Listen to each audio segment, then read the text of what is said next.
Hi there, I am Stephen Brindle and I am the BYOV Concert Orchestra Director, and I'm here with a little video on some audition tips and some advice for recording your virtual audition. So first off, I'm going to start with a few just basics and setup tips for those that might not be familiar with how to set up your camera and best practices for doing that, and then a few tips about how to actually go about preparing the audition itself. So first off is positioning your camera so that your waist up can be seen. So that means we can see your left hand, right hand, and all of your instrument setup and position. Try not to set it too close. If I were playing here and I couldn't see this hand, it wouldn't do us any good to not be able to see. So just kind of take a few steps away and make sure that we can see your full instrument setup, posture, both hands, and try to just get a clear view of everything going on, since we won't be able to lean and look or to ask you to turn or move if something is blocking you there. Number two, use a neutral, unobtrusive background if you're able to, or find a wall set up with something where you really stand out from it so we can see you. The next is to make sure that the lighting coming in is coming, so from this position here, make sure the lighting is coming in from the other side, so from behind the device that you're recording from. You want to set up facing that light so that that light is on, my light is right here, so that the light is facing you. If it's behind you, devices will typically try to auto balance the white levels, and it may have trouble focusing, and it will be a little bit more difficult to see since the device won't really know where to focus there. Another thing is when you set your device up, a lot of times people just set up on a music stand, which is fine, but make sure that you set that device to do not disturb or airplane mode or silent. Even if it's on vibrate and it's taking a video, it'll hear zzz, zzz, zzz, which can be really loud since it's coming from the device itself. So just set aside that so that there's no disruptions there. Speaking of disruptions, try to find a little bit of a time where you can ask family, siblings, not to interrupt you, or, maybe put pets in the other room. Make sure that other electronic devices, no one's vacuuming in the background. Make sure all that is, you can find, that little bit of time to have just a clean take, so that there's nothing distracting in the background, or anything that can cover up your playing or complicate things that way there. Number four, people kind of forget this one a little bit, is make sure you do a test run beforehand. I did a test run before I recorded this video and listened all the way through it. It's really important because, in addition, you want to make sure that it's recording properly and that you like the sound that you're getting, but also to make sure that these microphones a lot of times are optimized for voice. And when we play very loud or very quiet, a lot of times it will try to correct that by, if it's playing too loud, it will duck the level down, and it may sound like it cuts out. It may overload the mic and get crackly, or cut out altogether. If it's playing too low, it may try to boost that. So if at all possible, make sure you do a full listen through and make sure that it's not doing anything weird, because that's going to make it really difficult for us to hear that when you come in and do your, or not come in, when you send in, rather, your digital audition. If you play an instrument, just a small note, things like trumpet, trombone, try not to point directly into the microphone as well, because if you have a really sensitive microphone, or a microphone that's not designed to receive that level of volume, again, you may have some issues there.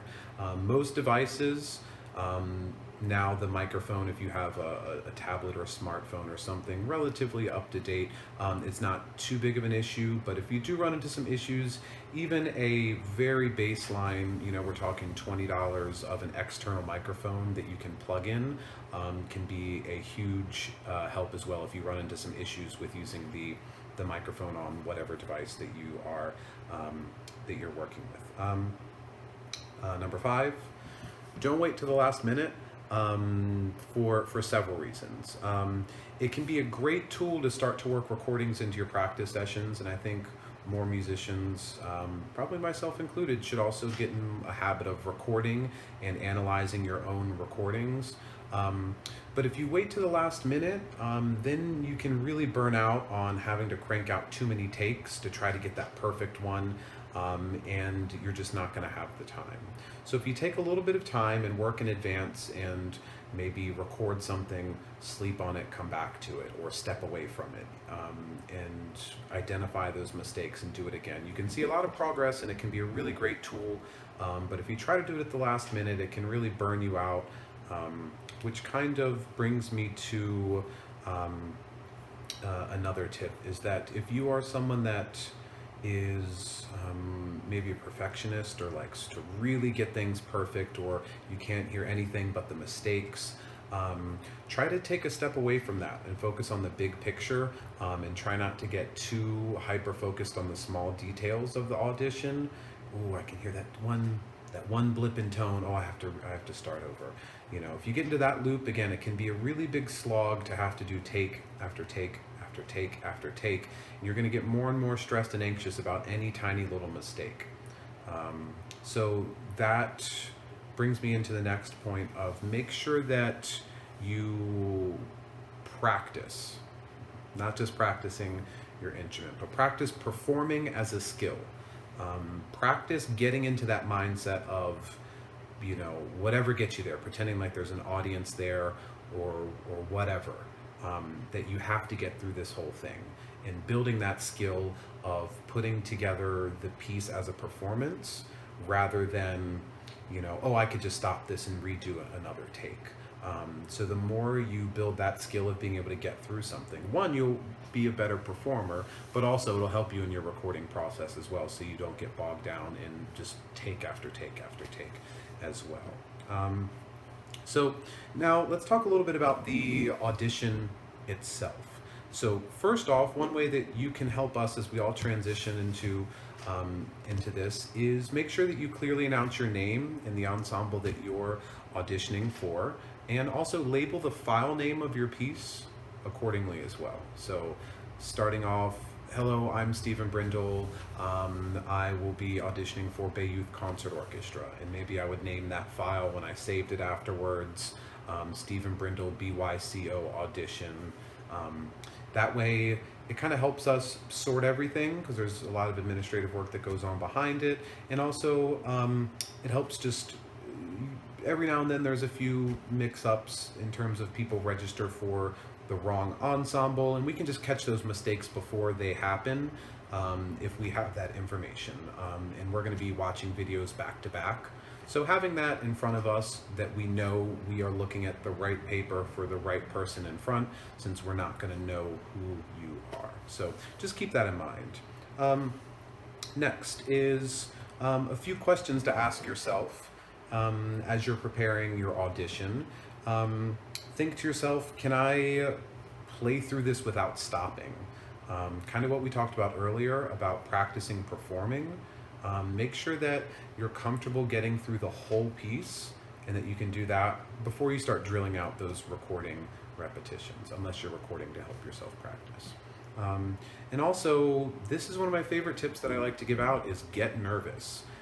Everyone is gonna have some sort of a response to performing. Some people get a lot of nerves, some people get energized, some people get in their own heads, some people zone out, and you just kind of have to know what that is going to do to you. And the best tip I can give is get nervous. Find someone that makes you nervous. If you have a sibling or a parent that just, oh, I don't want to make a mistake in front of them, they're the people you need to be playing in front of. If you have a friend that you can FaceTime or Skype or Zoom and say, hey, can I play this piece for you? Whatever gets that feeling inside of you, kind of nervous, that's the feeling that you gotta kind of come to terms with and be comfortable with. So get nervous before you do your takes, and then you'll find it a lot more smooth because you've already prepared yourself for that. So another tip for audition, we're at 03 something, I lost track of my numbers, is when you prepare a piece, your solo piece certainly, and also the audition excerpts that are required. Give it a listen. Find a few recordings, YouTube, Spotify, whatever streaming music service that you have, just so you understand what the normal tempo is, kind of what the context of it is, what the phrase sounds like, so you maybe don't, mistake rests, count them incorrectly, or ties, coming off ties incorrectly. So a few things like that, just having the piece in your ear can help you tremendously and can help you focus more on what the piece sounds like and less on just focusing on bar by bar, beat by beat, fingering, bowing, tonguing, all of that good stuff. So make sure you listen to the piece there so that you can get it into your head. And I think that helps me focus on the big picture of a piece, so I don't get too bogged down. Next is keep in mind that we're focusing on the big picture too. When we're looking at auditions, we're trying to see if you are a good fit for our ensemble or for any of the ensembles within our organization. So it can help you to know that we're not sitting there trying to nitpick on every error that you make. We're trying to make a genuine assessment of you as a musician and as a young performer and what you can bring to our groups and what we can teach you. So if you approach it that way, it can also help to just reduce the anxiety and the stress over making one small tone blip or missing one accidental. So again, do your due diligence and prepare those things, but try not to get too bogged down on every individual mistake that you make, particularly if you're someone that gets a little bit of performance stress or anxiety, or if you feel like you're a perfectionist and really want to get the absolute perfect take. So the most common mistake I would say I see in auditions is not thinking through the subdivision, particularly if a piece starts slow in one theme and then goes fast. So if it starts with a slow quarter, half, whole note at a moderate tempo, but the middle of the piece then goes into taka taka taka taka taka taka taka. Make sure that you have that tempo in your head, because if you rush on the slow things, then you're going to be at a tempo that you can't play, or perhaps will feel rushed at playing. So take a moment at the beginning and think, boom, and then go from there. So taking that moment to check in with the fastest notes that you'll need to play can help eliminate that. And if you start to play that in your head and you think, wow, I can't play that fast, then make sure that you adjust your starting tempo accordingly there. In terms of just overall, this is kind of some broad advice, but the last one I have is showcase yourself at your best. I've heard a lot of things from auditions where students feel like they need to do a harder piece to show that they, really tried to tackle a hard piece, or they wanted to show off some skill that maybe they haven't quite mastered, or maybe they could get there. Showcase yourself at your best, at your most comfortable where you are as a player, because we want to see where you are currently now. And also, it sounds much better to play something a little beneath where you could possibly play and do it very comfortably and well, versus doing something that you're really going to have to stretch for, and if anything goes wrong, then it ends up being a bad audition. So think of what your strengths are as a player and how can you showcase that. And then also the second piece is, what skills can you demonstrate that you know? Bowing techniques, shifting, phrasing, interpretation, dynamics, rhythm, all those things that are on your audition sheet. Think of, what can I showcase myself the best, and how many skills can I show that I know, and where those overlap, that's your great audition piece that you should be working on there. Finally, this one is, hopefully goes without saying, but keep in mind that throughout the audition process, no editing, no splicing. We want to get to know you as a musician, not as an editor. So do it all in one take. Don't get bogged down in having to do 10,000 takes, but also don't look at your recordings and go, ooh, the exposition was great in that one. ooh, but my 16th notes were good there, and start to go down that path. So it's really not fair and not what we're looking to assess. So don't go down that path, and your audition will go really smoothly. So I hope that this gave you a few ideas on how to prepare your audition. More information will be available online, and we'll be in touch with you all. My group, BYOV Concert Orchestra, I'm looking for all instruments, full orchestra, wind, brass, percussion. Particularly if you play wind or brass, would love to have you audition. Even if you're not quite sure if you fit or what the level is, go ahead and send in an audition. Looking for particularly extra bassoon, clarinet, if you're a horn player, trombones, tuba, basses, violas. This is just kind of off the top of my head some sections that we could bring a few more players into there. So by all means, if you are not one of those sections, please still audition.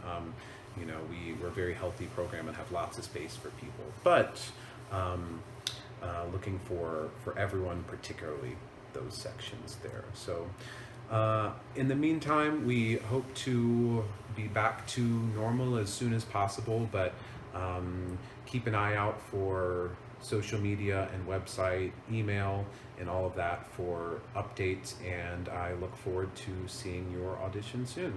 Thank you.